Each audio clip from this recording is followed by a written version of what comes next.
안녕하세요. 치의학 박사 정유입니다. 자, 이번 주제는 바로 어린이의 유치치료 반드시 해야 하나요? 입니다. 자, 많이 물어보는 질문이세요. 심지어 제가 어린이들이나 아니면 부모님들에게 엑스레이를 촬영해보고 곧 빠질 유치라고 하면 충치 치료를 일부러 하지 않고 기다리는 경우도 있어요. 왜냐하면 곧 영구치가 나올 경우이기 때문이에요. 하지만 유치 치료 반드시 필요합니다. 박사님, 치아에서도 미운 오리 새끼의 시기가 있나요? 네, 보통 치아의 혼합치열기라고 불리는 시기라고 생각하면 되는데 유치와 영구치가 공존하는 시기예요. 이 시기가 되면 유치는 탈락을 하고 영구치가 빠져나올 때까지 사이에 시간이 있으면서 치아가 빠진 곳이 듬성듬성하게 보이기도 해서 틈새가 보이기도 하고 앞니가 빠져 있는 경우도 있고, 이런 경우에 저희가 좀 치열 자체가 예뻐 보이지 않는다라고 해서 미운 오리 새끼 시기라고 불러요. 보통 만 6세부터 시작을 해서 영구치가 나는 시기를 얘기를 하게 됩니다. 박사님, 충치 치료도 해줘야 하나요? 네, 우리가 보통 이 시기부터 부정교합이 생기지 않는지 이런 거를 좀 체크를 해주게 되는데요. 마찬가지로 충치 치료도 충치 체크를 해서 필요한 경우라고 하면 적절한 시기에 해줘야만 됩니다.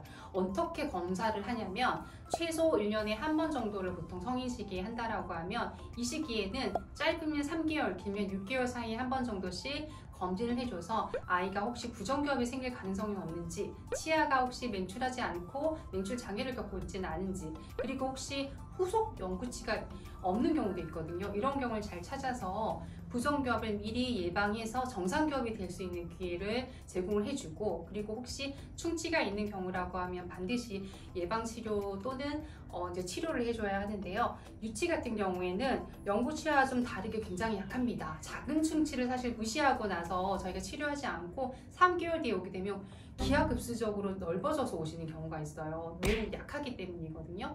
그런데 어차피 뺄 치아인데 치료 안 하고 그냥 두면 안 되냐라고 생각하시는 분들이 많으세요. 제가 정답을 알려드릴게요. 시기에 따라서는 반드시 치료가 필요한 경우가 있습니다. 왜냐하면 유치는 영구치를 맹출하게 만드는 맹출 경로를 만들어줘요. 이게 끝까지 잘 버티고 머리 부분이 견디고 있고 뿌리가 서서히 흡수가 되면서 이 길을 따라서 후속 영구치가 맹출을 하게 되는데, 만약에 충치가 심하게 생겨서 이미 빠지고 없는 경우라고 하면 후속 영구치가 나올 길이를 잃고 이상한 곳으로 나갈 수가 있어요. 이런 경우에 당연히 부정교합이 생길 수가 있고요.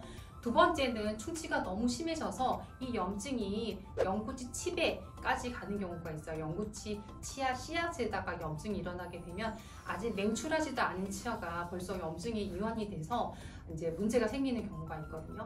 이런 경우 때문에 유치도 충치가 생긴 경우에 반드시 치료가 필요합니다. 그리고 유치가 혹시라도 빨리 빠진 경우라고 하면 후속 영구치가 길을 잃고 다른 방향으로 나오기도 하지만 주변 치아가 앞뒤로 무너지게 되면서 아예 부정교합이 형성이 되는 경우가 있어요. 그러면 공간이 부족하게 되고 마찬가지로 치아가 정상적인 위치로 못 나오게 되는 경우가 많거든요. 그렇기 때문에 치아를 빨리 상실한 경우에는 우리가 치아 공간을 유지하는 공간 유지 장치를 이용해서 후속 영구치가 나올 수 있는 공간을 유지해 주는 것도 매우 중요합니다. 박사님, 영유아 구강검진이 3회에서 4회로 늘어났나요? 예, 보통 원래 우리가 얼마 전까지만 해도 생후 18에서 29개월, 그리고 42에서 53개월, 54에서 65개월에 해당하는 시기를 3회로 나눠서 영유아 구강 검진을 하고 있었는데요. 지금처럼 유치가 굉장히 중요해지는 시기가 있어서 30에서 41개월 사이에 유치가 완성되는 시기예요. 이 시기에 한 번 더 검진이 늘어나서 3회에서 총 4회로 늘어났거든요.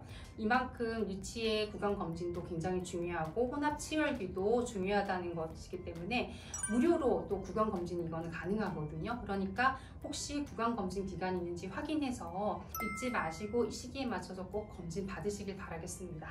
박사님, 어린이 같은 경우는 말로 설명하는 것보다는 영상이 있으면 도움이 될 것 같은데 양치 영상이 따로 있나요? 네, 제가 사실 꾸러기 탐구 생활이라고 하는 프로그램에서 오랫동안 어린이들하고 이런 양치질이라든지 이런 거에 대한 것들을 방송을 통해서도 많이 알려드리고 했었어요. 그러다 보니까 양치 영상은 따로 아예 제가 영상을 통해서 만들어 놨어요. 성인 영상, 교정 영상, 치주염 이런 경우에 양치질 영상, 임플란트 영상도 있는데 어린이만 위한 영상을 아예 따로 만들어 놨거든요. 그만큼 제가 어린이의 구강 건강을 생각하고 있으니까요.